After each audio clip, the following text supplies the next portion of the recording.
राधे राधे, जय श्री कृष्णा। मैं सीमा सिंह बड़ों को चरण स्पर्श, छोटों को प्यार और बराबर वालों को तहे दिल से नमस्कार करती हूँ। आज हम बैसाख मास में बड़े सोमवार की कहानी सुनाने जा रही हूँ। एक बार बहुत छोटा सा गांव था। उस गांव में एक ब्राह्मण दंपति थे। वे बड़े ही मिलनसार और मृदुभाषी थे। पूर्व जन्म के पाप कर्मों के कारण वे निसंतान थे। ब्राह्मणी को गर्भ ठहरता तो था, लेकिन तीसरा चौथा महीने लगते ही उसका गर्भ गिर जाता था। तब एक बार उस ब्राह्मण दंपति के घर एक महात्मा जी आए। महात्मा जी को आया देखकर दोनों ब्राह्मण दंपति ने महात्मा जी का खूब आदर सत्कार किया। उन्हें बैठने के लिए सुंदर आसन दिया, खाने के लिए कंद मूल फल दिया और अर्घ्यपान देकर उनके चरण धोए और चरण उद्दक को अपने सिर पर छिड़का। तब महात्मा जी ने ब्राह्मण दंपति से कहा कि हे ब्राह्मण, तुझे किस बात का दुख है? तब ब्राह्मण दंपति ने अपना सारा दुख महात्मा जी को कह सुनाया कि हे महात्मा जी, मेरी पत्नी को गर्भ ठहरता है, लेकिन तीसरा चौथा महीना लगते ही बच्चा गिर जाता है। हे मुनिवर, अब आप हमें कोई उपाय बताइए जिससे कि हमारे दुखों का निवारण हो, हमें भी औलाद सुख की प्राप्ति हो। तब महात्मा जी ने कहा कि हे ब्राह्मण देव, पूर्व जन्म में तुम्हारी स्त्री एक निम्न जाति की पुरुष योनि में पैदा हुई थी। उस जन्म में इसने अपने गर्भवती स्त्री को इतना मारा था कि उसके पेट में ही बच्चा मर गया था, और पेट में ही बच्चे के मरने से उस महिला के शरीर में जहर फैल गया, जिससे उसकी भी मृत्यु हो गई। इसीलिए इस जन्म में इसे स्त्री का जन्म मिला और साथ ही यह निसंतान है। इसीलिए इसे औलाद सुख की प्राप्ति नहीं हुई। जो पुरुष गर्भवती स्त्री पर हाथ उठाते हैं तो उन्हें अगले जन्म में यह पाप दोष भुगतना ही पड़ता है। तब वह ब्राह्मण बोला कि हे देव, आपने मेरी पत्नी के पूर्व जन्म के दोष को सुनाया। कृपया अब आप मुझे भी मेरे पूर्व जन्म के बारे में बताइए कि पूर्व जन्म में मैं क्या था। क्या मैं भी अपने पूर्व जन्म के पाप दोष को भुगत रहा हूँ? तब महात्मा जी बोले कि हे ब्राह्मण, पूर्व जन्म में तुम एक गाय का पालन करने वाले ग्वाले थे। उस जन्म में तुमसे भी घोर पाप हुआ था। तुमने वैशाख मास में समय समय पर अपनी गाय को चारा पानी नहीं खिलाया, जिस कारण तुम्हें भी औलाद सुख प्राप्त नहीं हुआ। तब दोनों ब्राह्मण दंपति महात्मा जी के चरणों में गिर पड़े और रोने लगे और बोले कि हे महात्मा जी, आप हमारे पूर्व जन्म के पाप दोष के निवारण का उपाय बताइए, ताकि हमारा यह जन्म और मरने के बाद अगला जन्म सुधर सके। तब महात्मा जी ब्राह्मण दंपति से बोले कि हे ब्राह्मण, मैं तुझे एक उपाय बताता हूँ। आज से 5 दिन बाद बैसाख मास लगने वाला है। तुम दोनों वैशाख मास में नर्मदा के तट पर 1 मास रहकर समय बिताओ। रोज वैशाख मास में सुबह जल्दी उठकर स्नान करो, बड़ पीपल और आकड़े की पेड़ की पूजा करो, दान करो और सोमवार का व्रत करो। तुम्हारे पूर्व जन्म के सभी पाप धुल जाएंगे। तुम्हें औलाद सुख भी जरूर मिलेगा। इस प्रकार महात्मा जी उन्हें उपदेश देकर चले गए। उसके बाद दोनों ब्राह्मण दंपति ने महात्मा जी के कथना अनुसार ही किया, जिससे उन्हें औलाद सुख की प्राप्ति हुई। बैसाख स्नान करने से उनके पूर्व जन्म के सभी पाप नष्ट हो गए और बड़ पीपल और आकड़े के पेड़ की पूजा करने से उनका घर धन धान्य से भर गया और बैसाखी सोमवार का व्रत करने से उन्हें औलाद सुख की प्राप्ति हुई। इस तरह उनका इहलोक और मरने के बाद परलोक दोनों सुधर गए। घटती हो तो पूरी हो, पूरी हो तो परवान चढ़े, भूले बिसरे नाम तेरे भंडार में भरे। बरसों पुरानी बात है। छोटा सा गांव था। उस गांव में एक भी मंदिर नहीं था।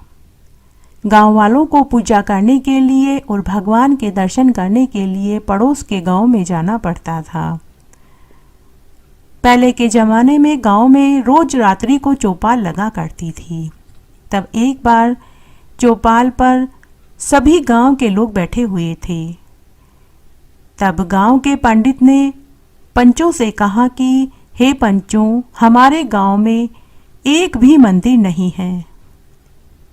मेरा मन करता है कि हमारे गांव में महादेव जी का एक मंदिर बनाया जाए, ताकि मेरी भी रोजी रोटी का जुगाड़ हो जाए और गांव वालों को भगवान के दर्शन करने के लिए पड़ोस के गांव में न जाना पड़े, क्योंकि हर सोमवार को, प्रदोष को, चतुर्दशी को और एकादशी को गांव की सभी महिलाओं, कुंवारी लड़कियों को पैदल पैदल पड़ोस के गांव में मंदिर में दर्शन करने और पूजा करने के लिए जाना पड़ता है। पंडित का सुझाव सबको बहुत पसंद आया। उस समय चौपाल में गांव का एक धनी बनिया बैठा हुआ था। उसने कहा कि गांव वालों, मेरे पास बंजर जमीन पड़ी है, मैं मंदिर निर्माण के लिए वह जमीन आपको दे दूंगा, साथ ही जितना भी धन मंदिर निर्माण में खर्च होगा मैं देने को तैयार हूँ। तब सरपंच ने कहा कि सेठ जी, आपने पहल करी, बहुत बहुत धन्यवाद, लेकिन मैं चाहता हूँ कि पूरा गांव मंदिर निर्माण में सहयोग करे, ताकि सबको इसका पुण्य फल प्राप्त हो।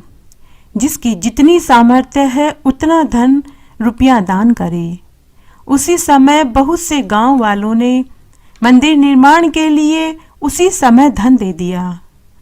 गांव में मंदिर निर्माण शुरू हो गया। जिसकी जितनी सामर्थ्य थी उसने उतना धन दान में दिया। अगर किसी के पास रुपया और धन देने के लिए नहीं था तो उसने मजदूरी करके मंदिर के निर्माण में सहयोग दिया। कुछ ही समय में मंदिर बनकर तैयार हो गया। फिर भगवान शिव, माता पार्वती, गणेश, कार्तिकेय, नंदीश्वर, बजरंगबली, भगवान राम, माता सीता, राधा कृष्ण भगवान, दुर्गा मैया, शीतला माता, भैरू जी, सगस जी, ऐसे करते करते सभी देवी देवताओं की मूर्तियों की प्राण प्रतिष्ठा करके एक बहुत बड़ा विशाल मंदिर बना लिया गया। और मंदिर में देवी देवताओं की प्राण प्रतिष्ठा के लिए एक काशी के महान पंडित को बुलाकर करवाया गया। मंदिर के प्रांगण में बहुत सी जगह खाली पड़ी थी, जहां पर अनेक प्रकार के वृक्ष लगाए गए, जिनमें चंदन, कपास, बड़ पीपल, आंकड़ा, केले, वीलपत्र, खेजड़ी का वृक्ष, सभी तरह के पेड़ लगवाए। मंदिर जब बनकर तैयार हो गया तो सभी गांव वाले पूजा करने लगे, यज्ञ हवन आदि भी करवाने लगे। गांव के सभी लोग, चाहे वे स्त्री हो, पुरुष हो, बुजुर्ग हो, बच्चे हो, महिलाएं हो, विधवा हो, कुंवारी लड़कियां हो, सभी मंदिर को देखकर बहुत खुश हुए और अब वे रोज सुबह उठकर स्नान आदि करने के बाद मंदिर में दर्शन करने आते और पूजा पाठ करने लगे। इस तरह 1 सहस्त्र बरस बीत गया। सरपंच बदल गए, बड़े बूढ़ों की मृत्यु हो चुकी थी, नौजवान बूढ़े हो गए। जिस बनिए के सहयोग से मंदिर बना था, आज उसके बेटे पोते भी मंदिर में सहयोग करने लगे। और जिस पुजारी ने मंदिर को बनाने का सुझाव दिया था, आज उसके बेटे पोते मंदिर में पूजा करने लगे। मंदिर में दर्शन करने के लिए बड़े बड़े धनिक लोग आते, खूब सहयोग करने लगे। मंदिर की मान्यता व प्रसिद्धि आस-पास के 100 गांवों तक फैल गई। दूर दराज के यात्री मंदिर दर्शन करने के लिए आते और मनौती मांगते। मनौती पूरी होते ही वे वहां आकर भंडारा करवाते। इस तरह समय बीतने लगा। तब एक दिन एक साधु महात्मा जी, जो कि तीर्थ यात्री थे, वे उसी गांव में पहुंचे। साधु महात्मा वेशभूषा से अघोरी बाबा लग रहे थे। बड़ी बड़ी जटाएं थी, एक हाथ में कमंडल तो एक हाथ में बड़ा सा चिमटा, गले में रुद्राक्ष के बड़े बड़े मोतियों की माला, पाँव में खड़ाऊ पहने हुए थे। साधु महात्मा ने आते ही पहले तो मंदिर के बाहर पेड़ के नीचे चबूतरे पर डेरा जमाया।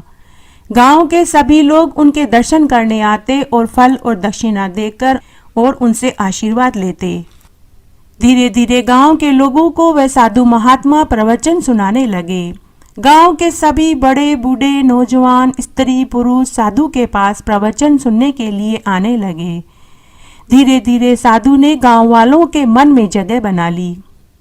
फिर एक दिन उसने मंदिर के ऊपर अधिकार जमाने के इरादे से मंदिर में रहने लगा।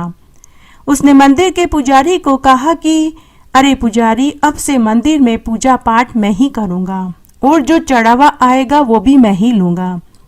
तब पुजारी ने कहा कि हे महाराज, मेरे पुरखे इस मंदिर में सेवा करते आए हैं। मेरे पूरे परिवार का गुजारा इस मंदिर के चढ़ावे से चलता है। लेकिन साधु ने पुजारी को धक्के मारकर मंदिर से निकाल दिया। उनमें लड़ाई बढ़ गई। देखते ही देखते पूरा गांव वहां एकत्र हो गया। मंदिर के निर्माणकर्ता बनिए के बेटे पोते को बुलाया गया। सरपंच के परिवार वाले वहां आए। सारे गांव के पंच एकत्र हो गए। सबने साधु महात्मा से मिन्नतें करी कि हे महात्मा जी, आप ऐसा घोर अन्याय मत कीजिए।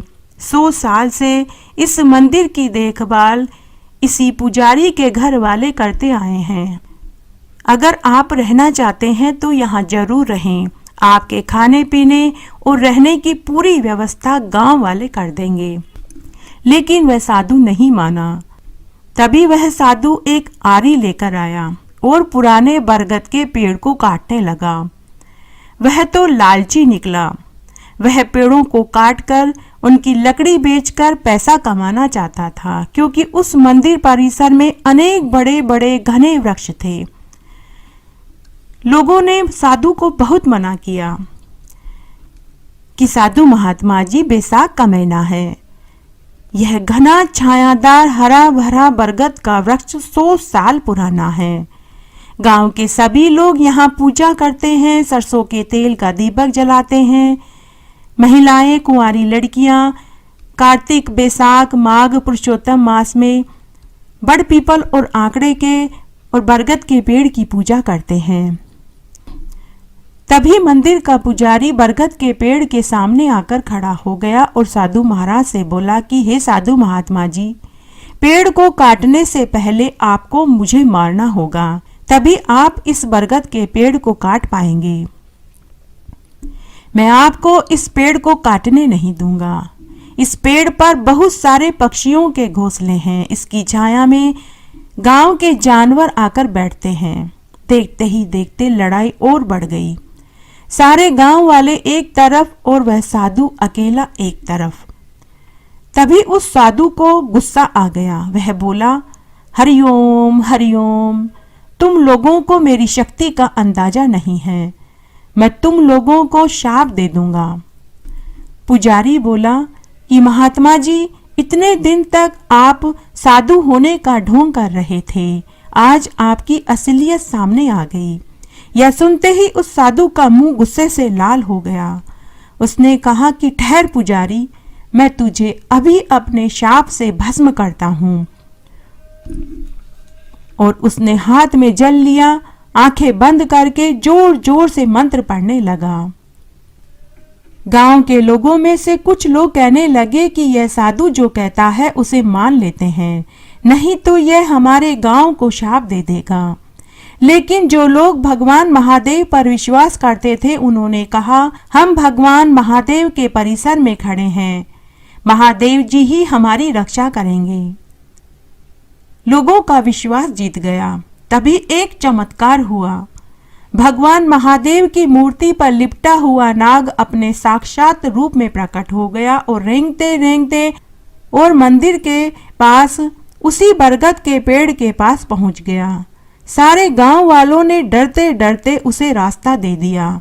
सभी गांव वाले एक तरफ जाकर खड़े हो गए। सभी गांव वालों के आश्चर्य का ठिकाना न रहा। साधु की तो आंखें बंद थी, क्योंकि वह तो पुजारी को शाप देने के लिए उतावला हो रहा था। तभी वह सर्प देवता साधु के पांव में आकर डस लेता है और उसी बरगद के पेड़ पर जाकर लिपट जाता है।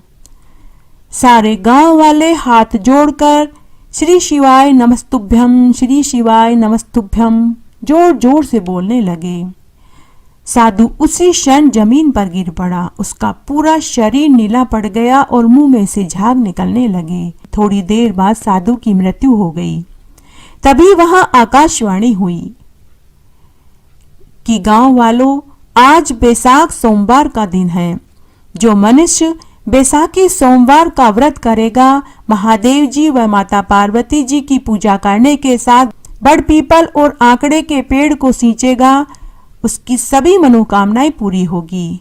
मात्र बैसाखी सोमवार का व्रत करने, पूजा पाठ करने से उस व्यक्ति के ऊपर माता पार्वती और महादेव जी की कृपा बरसेगी। उसी दिन से सभी गांव वाले बैसाखी सोमवार का व्रत करने लगे। महादेव जी और माता पार्वती जी की पूजा के साथ बड़ पीपल और आंकड़े के पेड़ की पूजा करने लगे। तभी से यह परंपरा चली आ रही है कि बैसाख में पूरे मास व्रत करना संभव न हो तो बैसाखी सोमवार का व्रत करने से ही पूरे बैसाख मास का फल मिलता है।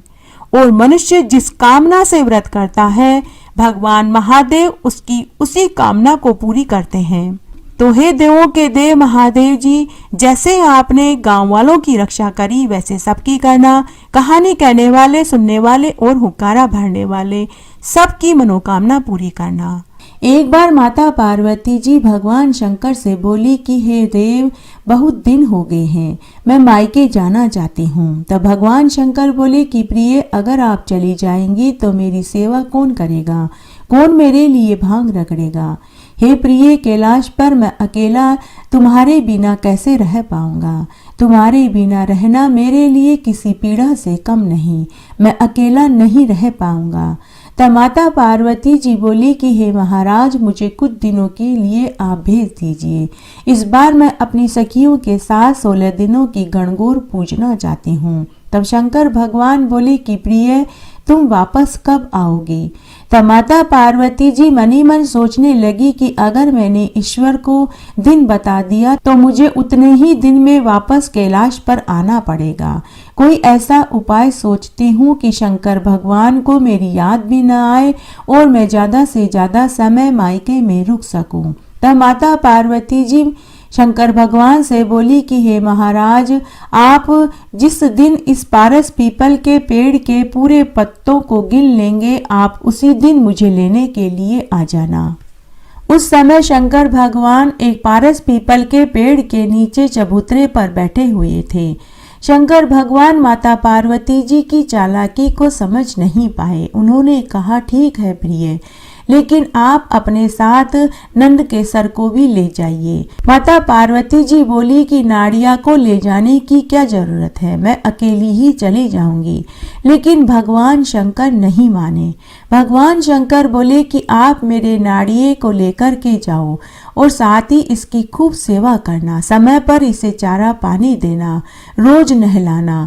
मेरे नाड़िया को कुछ नहीं होना चाहिए, चाहे आप एक समय कम भोजन कर लेना, लेकिन मेरे नाड़िया को दिन में 4 बार भोजन खिलाना और 3-4 बार ही पानी पिलाना, साथ ही ठंडी छाया में रखना और रोज रगड़ रगड़ कर इसको स्नान कराना। तब माता पार्वती जी राजी हो गई। माता पार्वती जी उस समय नाड़िया पर बैठकर मायके के लिए चल पड़ी। फिर कैलाश से नीचे उतरते ही माता पार्वती जी ने सोचा कि मायके में सब उसको नाड़िए पर आता हुआ देखेंगे तो सब उसका मजाक उड़ाएंगे। तब माता पार्वती जी ने नाड़िए को वहीं खंडर के नीचे बांध दिया और समपीहर आ गई। माता पार्वती जी के दिन अब बड़े मजे से मायके में गुजरने लगे। तब एक दिन शंकर भगवान को माता पार्वती जी की याद सताने लगी तो उन्होंने ससुराल जाने का निश्चय किया। तभी उन्हें माता पार्वती जी की शर्त याद आई। पार्वती ने कहा था कि जिस दिन आप पारस पीपल के पेड़ के पत्ते पूरे गिन लो तो आप मुझे लेने आ जाना। तब भगवान शंकर उसी समय पारस पीपल के पेड़ के पत्ते गिनने लगे। 1 2 3 4 5 6 7 8 9 10 गिनते गिनते कभी डाली हिल जाती तो कभी जोर जोर की हवा चलने लगती। भगवान शंकर बार बार गिनते गिनते चूक जाते। तब भगवान शंकर समझ गए कि पार्वती जी तो उन्हें चक्कर में डाल करके चली गई। वो माता पार्वती जी की चालाकी को समझ गए। तब भगवान शंकर ने गिलहरी का रूप बनाया और चढ़ गए पारस पीपल के पेड़ के ऊपर और एक क्षण भर में ही सारे पत्ते गिन लिए। पारस पीपल के पेड़ के सभी पत्ते गिनने के बाद भगवान शंकर ने ससुराल में जाने की तैयारी करने लगे। भगवान शंकर झरने के नीचे रगड़ रगड़ कर स्नान करने लगे। फिर पूरे शरीर पर उन्होंने भस्मी लगाई। बागंबर पहना, मृगशाला पहनी, पावड़ियाँ पहनी, गले में मुंडमाला और नाग लपेटे, कानों में बिच्छू पहने, हाथों में डमरू लिया और त्रिशूल धारण किया और चल पड़े ससुराल जाने के लिए। जैसे ही शंकर भगवान कैलाश से नीचे उतरे तो उन्होंने देखा कि उनका नाड़िया खड़ा था। बिना खाए पिए उसकी हालत मरने जैसी लग रही थी। उसके आंखों से आंसू निकल रहे थे। नाड़िए की ऐसी हालत देखकर भगवान शंकर को बहुत पीड़ा हुई। उनका हृदय भर आया। वो सोचने लगे कि मेरे नंदकेसर की ऐसी हालत है। उनकी भी आंखों में से आंसू बहने लगे। भगवान शंकर सोचने लगे कि पार्वती जी तो नंदकेसर को यहीं भूल गई और मायके चली गई। जब मेरे प्राणों से भी प्यारे मेरी सवारी मेरे नंदकेसर को पार्वती जी भूल गई तो वो तो मुझे भी भूल गई होंगी। तब भगवान शंकर ने पार्वती जी की परीक्षा लेनी चाहिए। उन्होंने एक मोची का रूप धारण किया और राजा हिमाचल की नगरी में महाशिवरात्रि का मेला लगा हुआ था। उस मेले में कई दुकानें लगी थी। भगवान शंकर ने भी माया से एक तंबू लगाया और उसमें तरह तरह की मोचड़ियां लेकर के मोचड़ियां बेचने के लिए बैठ गए। उन मोचड़ियों में एक मोचड़ी ऐसी थी जिसमें सोने, चांदी, हीरे, पन्ने, नीलम जड़े हुए थे। तब भगवान शंकर की माया से ही एक दिन माता पार्वती जी अपनी सखियों के साथ मेला देखने के लिए पहुंची। मेले में तरह तरह के सामान थे। चूड़ियाँ, बिंदी, काजल, मेहंदी, चांदी के सामान, चुंदड़ी, लहंगे, कंगा, खाने पीने के सामान सभी थे। माता पार्वती जी की एक सखी माता पार्वती से बोली कि अरे गोरा देखो कितनी सुंदर सुंदर हरी हरी चूड़ियाँ हैं। माता पार्वती जी बोली कि ऐसे सामान तो मेरे पास बहुत सारे हैं, ये तो तुम ही ले लो। मुझे तो कोई ऐसी चीज चाहिए जो मेरे पास पहले न हो। तब सभी सखियां अपने अपने मनपसंद की चीजें लेने के लिए उधर उधर हो गई। तब माता पार्वती जी अकेले ही हर दुकान पर देखती हुई आगे जा रही थी। तभी उनकी नजर तंबू पर पड़ी जहां तरह तरह की मोचड़ियां पड़ी थी। माता पार्वती जी उस तंबू में गई। तब भगवान शंकर जो बूढ़े मोची के वेश में थे उन्होंने माता पार्वती से कहा कि आओ बाईसा, मेरे पास रंग बिरंगियां मोचड़ियां हैं, देखो और ले लो। तो माता पार्वती बोली कि अरे ओ मोची, ये सब तो मुझे पसंद नहीं, कोई ऐसी चीज जो मेरे लायक हो वह दिखा। तब भगवान शंकर जो बूढ़े मोची के वेश में थे उन्होंने 1.25 लाख वाली मोचड़ी दिखाई और बोले कि भाई साहब, इस मोचड़ी में सच्चे हीरे, नीलम, सोने, चांदी, सच्चे मोती, पन्ना जड़े हैं। सोने व चांदी के तारों से यह मोचड़ी बनी है, लेकिन यह 1.25 लाख रुपए की है। तब माता पार्वती जी बोली कि अरे ओ बूढ़े मोची, यह तो बहुत महंगी है, मेरे पास तो इतने रुपए नहीं हैं। तब भगवान शंकर बोले कि मैंने तो पहले ही कहा था कि आप कोई सस्ती वाली मोचड़ी ले लो, आप 1.25 लाख रुपए देने की हैसियत नहीं रखते हो। यह मोचड़ी तो भगवान शंकर और विष्णु भगवान की रानी ही पहन सकती है, इतनी महंगी मोचड़ी तो कोई भगवान की रानियां ही पहनेगी। तब माता पार्वती जी गुस्से से बोली कि अरे ओ बूढ़े मोची, तू जानता नहीं मैं कौन हूँ, मैं राजा हिमाचल की बेटी और शंकर भगवान की रानी हूँ। तब शंकर भगवान जो बूढ़े मोची के वेश में थे वो बोले कि भाई साहब, फिर तो कोई परेशानी ही नहीं है, आप 1.25 लाख वाली मोचड़ी ले लो और पहन कर घर चले जाओ। आपके पास अभी जितने रुपए हैं वो दे दो, बाकी के रुपये मैं अपने बही खाते में लिख लेता हूँ। मैं स्वयं कैलाश पर जाकर शंकर भगवान से बाकी के पैसे ले लूँगा। तब माता पार्वती बोली कि नहीं मोची, यह नहीं हो सकता। तब शंकर भगवान जो बूढ़े मोची के वेश में थे वो बोले कि फिर भाई साहब, मैं आपको एक सरल उपाय और बताता हूँ। आप मेरे तंबू में अंदर पधारो, मेरे साथ बाजरे का खिचड़ा खा लो और मुफ्त में यह मोचड़ी ले जाओ, इसमें तो आपका कोई रोकड़ा भी नहीं लगेगा। कुछ देर सोचकर माता पार्वती बोली कि अरे मोचीड़ा, तू तो खोटी बुद्धि का लागे है, मैं शंकर भगवान की रानी हूँ, मैं तेरे साथ जीमूंगी, तू कोई पागल है, तू बावला हुआ है। तब मोची बोला कि क्यों, मेरे साथ एक पत्तल में खिचड़ा खाने से क्या दिक्कत है, मैं आपको 1.25 लाख की मोचड़ी भी तो फ्री में दे रहा हूँ। तब माता पार्वती बोली कि मैं एक शर्त पर तेरे साथ जीऊंगी, तू यह बात किसी से नहीं कहेगा कि मैंने तेरे साथ एक पत्तल में खींचड़ा जीमा था। तब बूढ़े मोची के वेश में शंकर भगवान माता पार्वती से बोले कि अरे ना भाई साहब, मैं कोई बावला हूँ, ऐसी बात किसी से थोड़ी कहा करते हैं। तब माता पार्वती जी मोची के साथ उसके तंबू में अंदर गई। वहां एक थाली में खींचड़ा पड़ा था। दोनों एक ही थाली में खींचड़ा खाने लगे। खींचड़ा खाते समय माता पार्वती ने देखा कि बूढ़े मोची के मुंह से लार खींचड़े में टपक रही थी। माता पार्वती जी सोचने लगी कि अब क्या करें, खाना तो पड़ेगा अगर 1.25 लाख की मोचड़ी फ्री में लेनी है।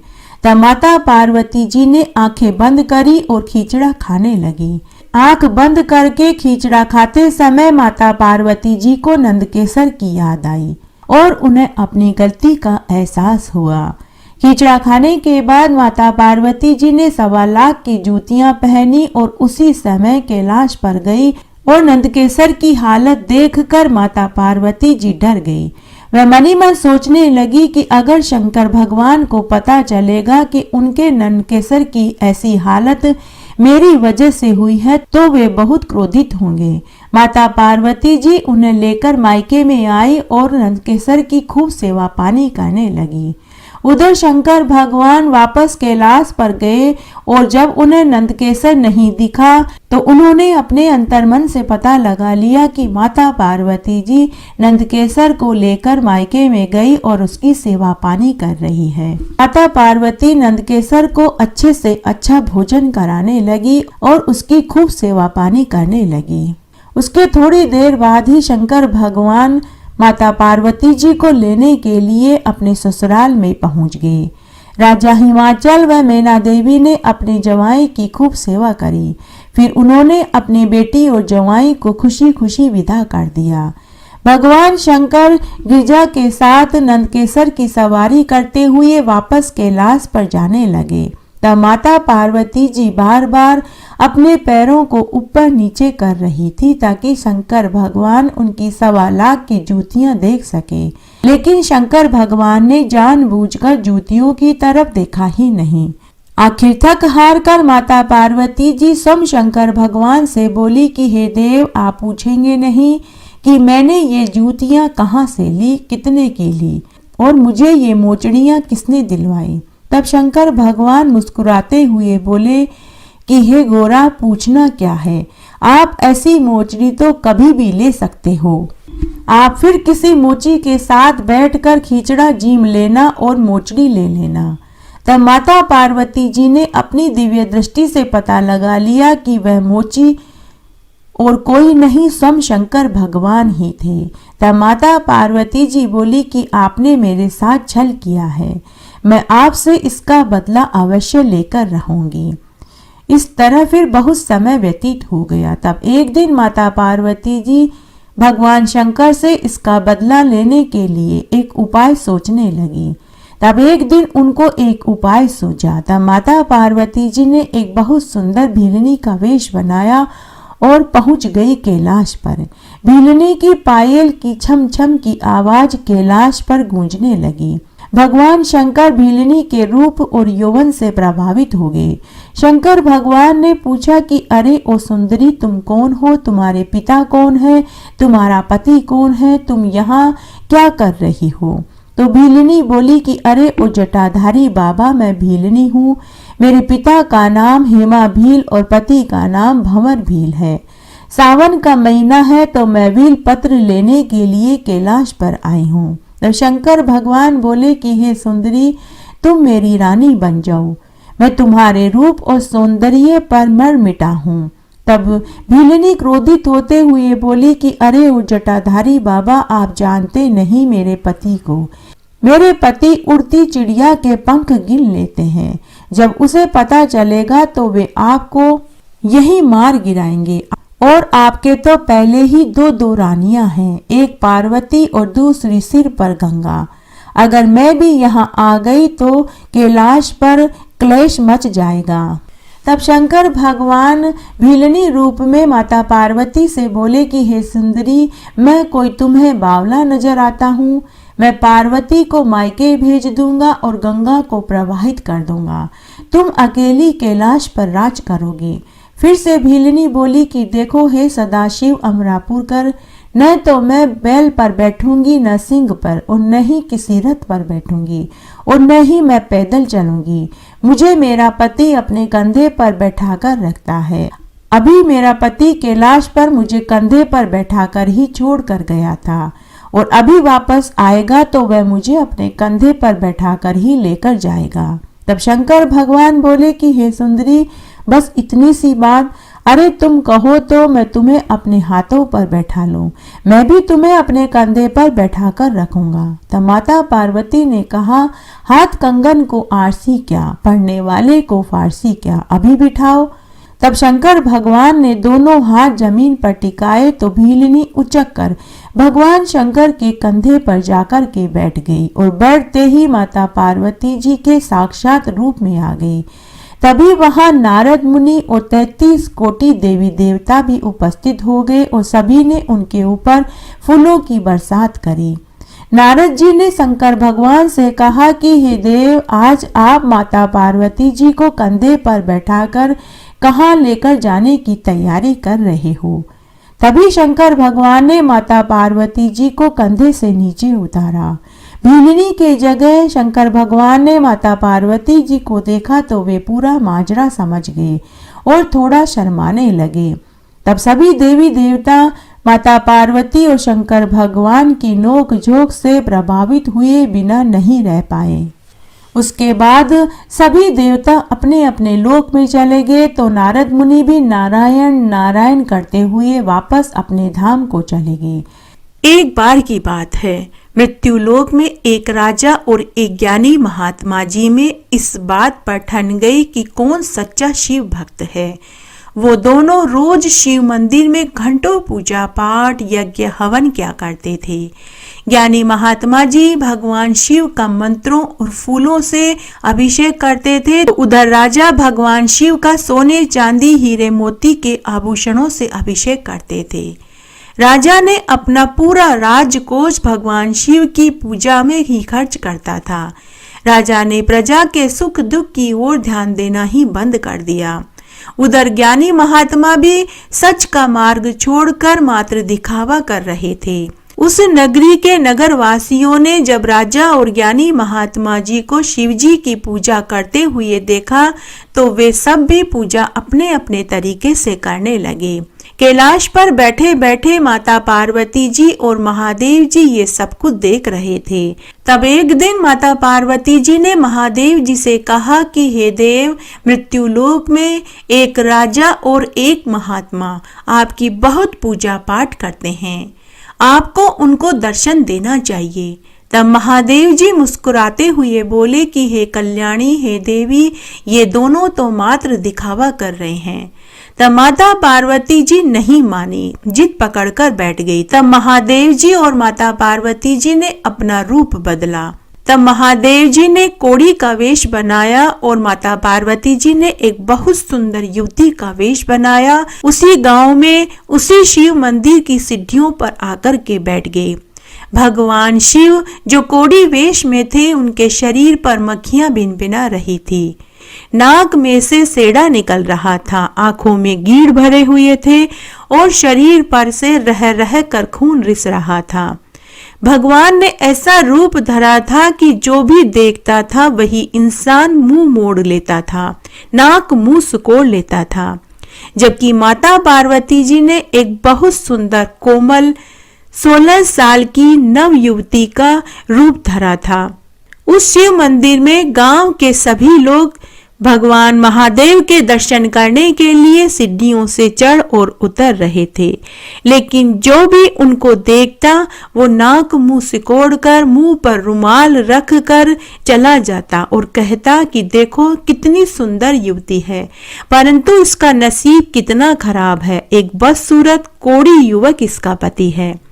माता पार्वती जी आने जाने वाले लोगों से मदद की गुहार लगा रही थी कि कोई हमारी मदद कर दो, कोई हमें आसरा दे दो, लेकिन किसी ने भी उनकी मदद नहीं करी। गांव के जितने भी लोग मंदिर में दर्शन करने के लिए आ रहे थे, वे सभी माता पार्वती जी की झोली में सिक्के 2 सिक्के डाल रहे थे और कोड़ी की तरफ देखकर नाक मुंह सिकोड़ कर जा रहे थे। किसी ने भी उनकी मदद नहीं करी। तभी वहां पर वह राजा और वह महात्मा भी भगवान महादेव की पूजा पाठ करने के लिए आया, लेकिन न तो राजा ने उनकी तरफ देखा और न ही उस ज्ञानी महात्मा ने उनकी तरफ देखा। वे दोनों भी जैसे सीढ़ी चढ़कर पूजा करने गए थे और पूजा करके वैसे ही उतर करके चले गए। सुबह से दोपहर और दोपहर से शाम हो गई। तब उस शिव मंदिर में एक बहुत बुजुर्ग महिला आई। उसने जब शिव मंदिर की सीढ़ियों पर एक सुंदर युवती और कोढ़ी युवक को देखा तो वह उनके पास आकर के बैठ गई और कोढ़ी के शरीर पर हाथ फेरते हुए बोली कि बेटी तुम कौन हो और यहाँ कैसे बैठी हो। तब माता पार्वती जी जो सुंदर युवती के वेश में थी वो बुजुर्ग महिला से बोली कि माँ जी मेरा नाम गोरा है, ये मेरे पति हैं, हम दूसरे गांव से आए हैं। हमारे घर वालों ने हमारा तिरस्कार करके हमें घर से निकाल दिया है। हम यहाँ आसरा मांगने आए थे। माँ जी क्या आप हमारी मदद करेंगी? हम आपका यह उपकार कभी नहीं भूलेंगे। तब वह बुजुर्ग महिला उन्हें लेकर अपनी झोंपड़ी पर आई और उन्हें खाने के लिए रोटी दी और बोली कि बेटी चिंता मत करो, जब तक चाहो यहाँ रहो, मेरा कोई नहीं है, तुम मेरी बेटी जैसी हो। हम दोनों मिलकर तुम्हारे पति की सेवा करेंगे। मैं रोज शिव मंदिर से चरणामृत लाऊंगी और तुम्हारे पति के कोढ़ वाली जगह लगाऊंगी। भगवान भोलेनाथ तुम्हारे पति को जल्दी ठीक कर देंगे। इस तरह वे सभी रात्रि को सो गए। सुबह तड़के उठते ही वह बुढ़िया शिव मंदिर में गई और वहां से चरणामृत लेकर के आई और भगवान महादेव जी के कोढ़ वाली जगह पर चरणामृत लगाने लगी। तभी आश्चर्यजनक घटना घटित हुई। भगवान शिवलिंग में बदल गए और वह सुंदर युवती साक्षात माता पार्वती जी के रूप में प्रकट हो गई।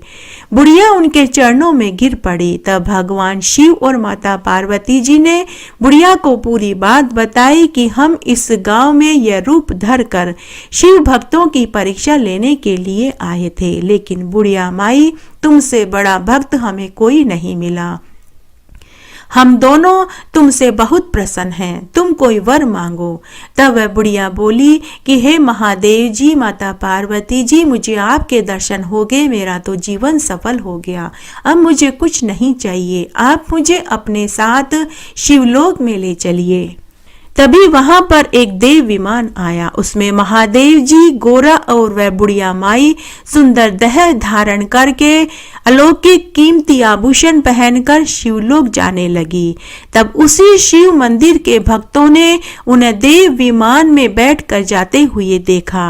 वह राजा और वह महात्मा भी वह दृश्य देख रहा था। वे सभी पछता रहे थे कि उन्हें यह सुख क्यों नहीं मिला। उस नगरी के राजा को बहुत दुख हुआ कि उसने पूरी उम्र शिव पूजा करी, लेकिन उसके सामने भगवान शिव कोढ़ी वेश में थे और वह पहचान नहीं पाया। तब राजा को बहुत पछतावा हुआ। उसने अपना घर परिवार राज्य त्याग दिया और जंगल में जाकर तपस्या करने लगा। उसी तरह उस महात्मा को भी अपने ऊपर पछतावा होने लगा, लेकिन अब पछतावा होते क्या जब चिड़िया चुग गई खेत। वह महात्मा ने भी अन्न जल त्याग कर जंगल में जाकर कठोर तपस्या करने लगा। हे महादेव पार्वती जी, जैसे आपने उस बुढ़िया माई को दर्शन दिया वैसे सबको देना, कहानी कहने वाले को, सुनने वाले को और हुक्कारा भरने वाले को। एक बार की बात है, माता पार्वती और शंकर भगवान मृत्युलोक में भ्रमण कर रहे थे।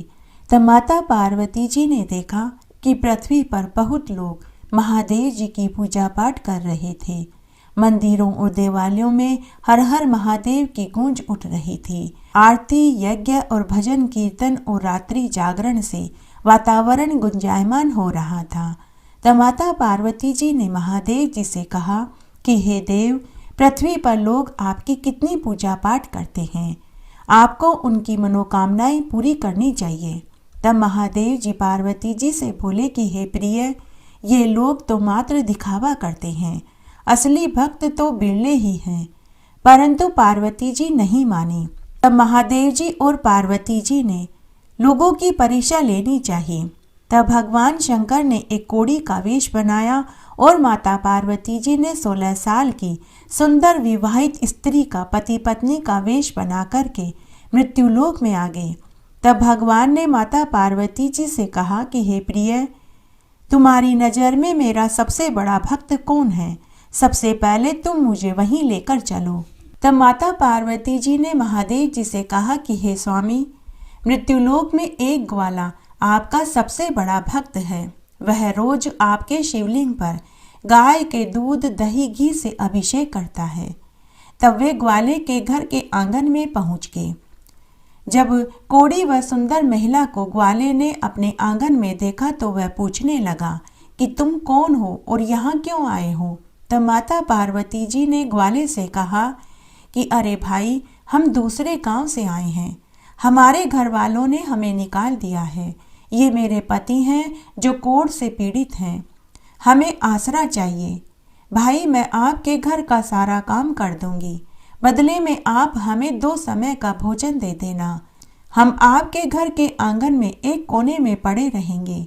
यह सुनते ही ग्वाला तिलमिला उठा और वह क्रोधित होते हुए बोला कि अरे जाओ यहाँ से, मेरा घर कोई धर्मशाला नहीं। और देखो, तुम्हारे पति के शरीर पर तो मक्खियाँ भिनभिना रही हैं। माता पार्वती जी ने ग्वाले से बहुत विनती करी कि हे भाई, तुम तो भगवान शंकर के इतने बड़े भक्त हो, हमारे ऊपर थोड़ी सी दया तो करो। लेकिन ग्वाले ने धक्के मारकर उन्हें घर से निकाल दिया। भगवान शंकर और माता पार्वती जी जो कोढ़ी और सुंदर महिला के वेश में थे, वे वहां से आगे चल दिए।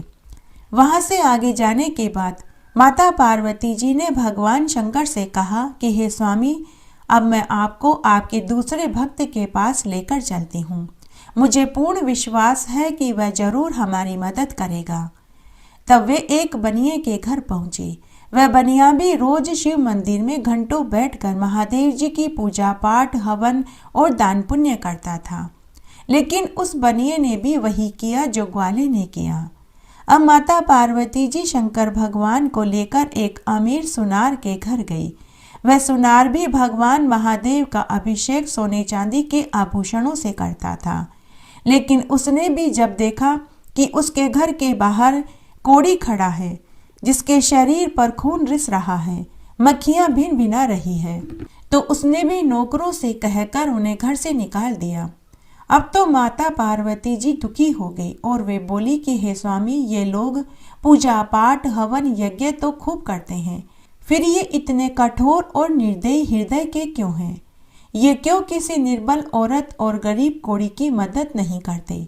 तब महादेव जी ने कहा कि हे प्रिय, ये सब केवल दिखावा करते हैं, सच्चे भक्त तो बिरले ही होते हैं। तब महादेव जी माता पार्वती से बोले कि हे प्रिय, अब बताओ तुम मुझे कहाँ लेकर चलोगी? तब माता पार्वती जी ने कहा कि हे स्वामी, अब मुझे कहीं नहीं जाना। ये लोग अगर ऐसे हैं तो सभी ऐसे ही निकलेंगे। तब भगवान शंकर ने माता पार्वती से कहा कि हे प्रिय, हाथ की उंगलियां एक जैसी नहीं होती। कहीं तो पुण्य हो रहा है, तभी यह दुनिया टिकी है।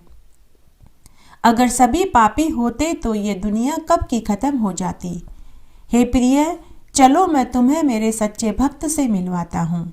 तब भगवान शंकर माता पार्वती जी को लेकर उसी गांव में एक खुमार के घर पहुँचे। वह खुमार बहुत गरीब था, मात्र एक टूटी फूटी झोपड़ी में रहता था। आंगन में उसके एक खाट बिछी थी। वहीं चाक पर वह मिट्टी के बर्तन बनाता था, जिन्हें बेचकर वह अपना और अपने परिवार का गुजर बसर करता था। उसे देखकर माता पार्वती जी बोली कि महाराज, मैं आपको इतने पैसे वाले अमीर लोगों के घरों में लेकर के गई, जब उन्होंने हमारी मदद नहीं करी, हमें अपने घर से निकाल दिया, तो यह गरीब खुमार हमारी क्या मदद करेंगे? और मैंने तो इसे कभी भी आपकी पूजा पाठ, हवन, मंत्र, दान पुण्य करते हुए भी नहीं देखा। यह कैसे आपका सच्चा भक्त हो सकता है। तब भगवान शंकर मंद मंद मुस्कुराने लगे। तब वे उसी कोड़ी वेश में कुमार के घर पहुंच गए।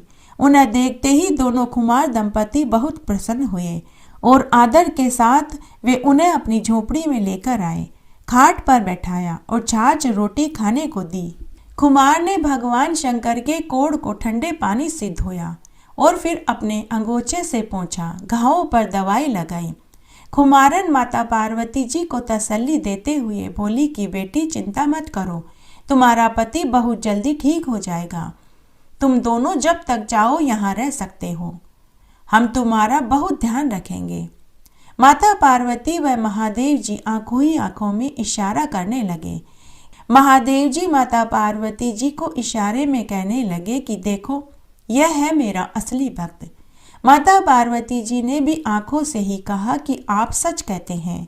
उधर एक ही रात्रि में ग्वाले की गाय भैंसों ने दूध देना बंद कर दिया। उसे बहुत भारी नुकसान उठाना पड़ा। बनिया व सुनार का कारोबार भी ठप हो गया। उन्हें भी बहुत नुकसान उठाना पड़ा। कुमार एक ही रात्रि में मालामाल हो गया।